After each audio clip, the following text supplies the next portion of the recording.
There is a new trailer for a TV show that got a lot of negative reviews. I still enjoyed it. I still found it very entertaining. And I'm actually excited for season 2 of said show. Here is the trailer for it, and I want to talk about what you guys think of the trailer. Sauron sees himself as master of all Middle-earth. He seeks to rule it not only through conquest, but by bending the minds of all its peoples. That was Radagast, right? And for that, he needs not armies. No! I like season 1 too. I did. I enjoyed it. In choosing to wear those rings, you have all become his collaborators. I know you believe those rings are a little more extravagant than but before. I believe it is guiding me. All this may be by his design. These rings may be how he attains power. They must be destroyed. We will discuss the rings once you have answered the question. Who is this man? He is no man.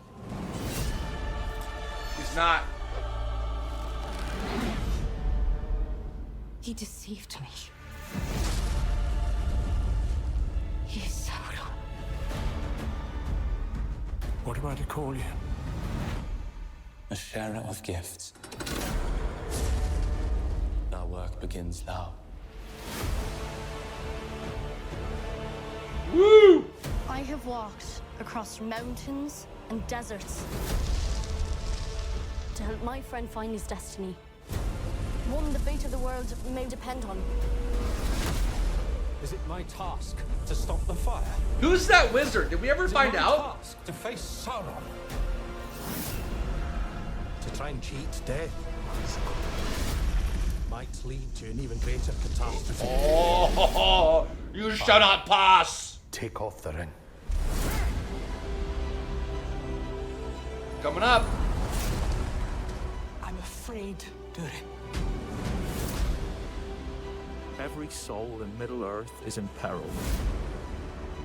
Will you abandon them to their doom?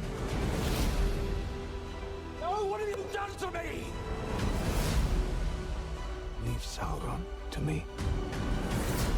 This reminds me more of like the Lord of the Rings we know. He will not stop until he is destroyed. Forgiveness.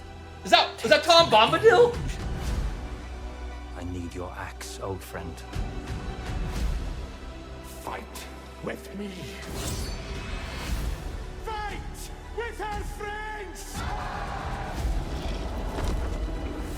When the darkness falls, there are always some who rise forth and shine.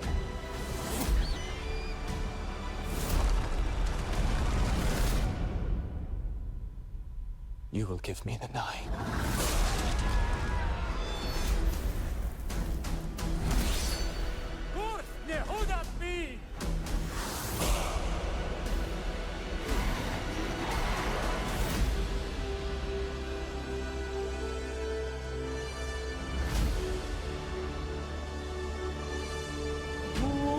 Woo!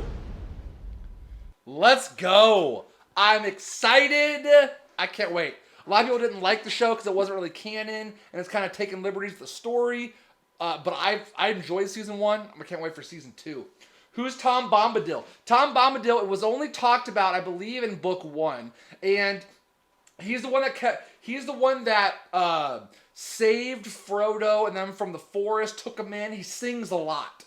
And supposedly he's one of the strongest wizards in like lore, right? So you have like Sauron and Saruman, who is like the evil part, and Tom Bombadil's like the good side. Like he's the equivalent of the good side. And wasn't really talked about much or used much in like the movies or anything. And as far as I know, because I'm about halfway through the second book, he was only really mentioned in the first book as they're kind of setting out on their quest, and he kind of helps direct them like on the path, right? But Tom Bombadil is supposedly one of the strongest wizards in lore. But what'd you guys think? I'm excited for it. Ashley, you need to get into it. If you've never read the books and you're not going to have that kind of negative, I don't even want to call it a negative connotation, but like you won't have that draw of that doesn't happen in canon. That's not it. They made that up. You see what I'm saying? You're going to go into it with just your own kind of enjoyment of the Lord of the Rings universe, and I think you'll like it, honestly. What a nerd. Proclaimed to be the oldest in existence, Tom Bombadil is apparently immortal and possesses a range of enigmatic powers, able to give him full control over his domains. Seen by Goldberry describes Tom being the master of wood, water, and hill. He's also references being impossible to capture or imprison. See? Boom. Got him. What's up, Walt? How are you? Welcome in, absolute legend. Appreciate you being here. So, yeah, I'm excited for the second one. It's going to be a great time. 100% great time. Yeah, I really just want to see that world again. Love the Lord of the Rings movies, and I've only seen the first Hobbit movie, and I still enjoyed it. Same. I've read The Hobbit. I've actually read it twice. I've read Fellowship of the Ring, and I'm on the second book. Audio. I don't read books, guys. Too many words. Not enough pictures. But I do Audible, and I listen to it. So I've read Hobbit, read the first book, and I'm about halfway through the second book. So I'm trying to read. I couldn't get through as a kid. Same. So I actually tried to read the actual paper version of Fellowship of the Ring many years ago, and I got to the Council of Elrond and stopped because that chapter is like 75 pages long. It is absolutely ridiculous, and I'm like, okay, I lost interest. My ADD would not let me keep reading. But now that I've done Audible as an adult, I'm getting through it. So I couldn't either. I never watched the movies because I just couldn't get into the book. I mean, it's great, but you think about what Tolkien created in the Lord of the Rings universe. All of the names and languages, I'm gonna say that plural, languages and lore and locations and backstories and character names and there's all of these things. I couldn't pronounce half of it. I'm just sitting there trying. Is that how I say it? Is that how you say it? And I'm just blah, blah, blah, blah, spouting it off, right? But, and again, when I got that Council of Elrond part, I'm done. I can't. They got to Rivendell, and they're all kind of giving all this backstory, introducing the characters, and kind of giving some history. And I'm like, oh my gosh, 75 pages into this chapter, I'm done. I can't do this anymore.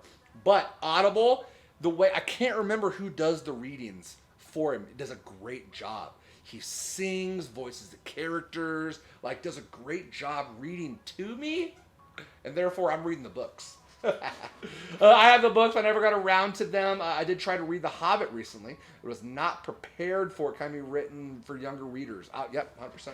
I absolutely agree. One book I never read, too, is a Silmarillion.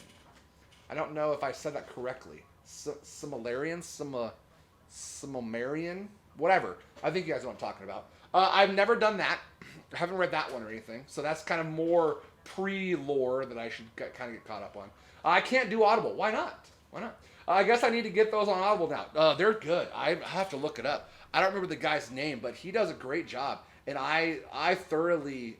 The way he reads it and sings, and it's just, he brings it to life and does a great job. Okay, so it is... Let me find it here. Narrated by Rob Inglis. There it is. Rob Inglis. Get it. Does a great job. I have an auditory processing issue, so I'll zone out in 5 minutes max. Really? See, I'm like that when I actually read books. So if I actually have a paper copy of a book and I try to read it, I will fall asleep 5 minutes into reading the book. Or I'll get so tired 5 minutes into reading a book that I'm done. But Audible, I can listen to Audible for hours. Well, as long as I have. The time slot that I have. I'll listen to Audible the whole time. But actually reading a paper book, I get so tired. I can't do it. Currently listening to the newest Aragon book. How many books are there?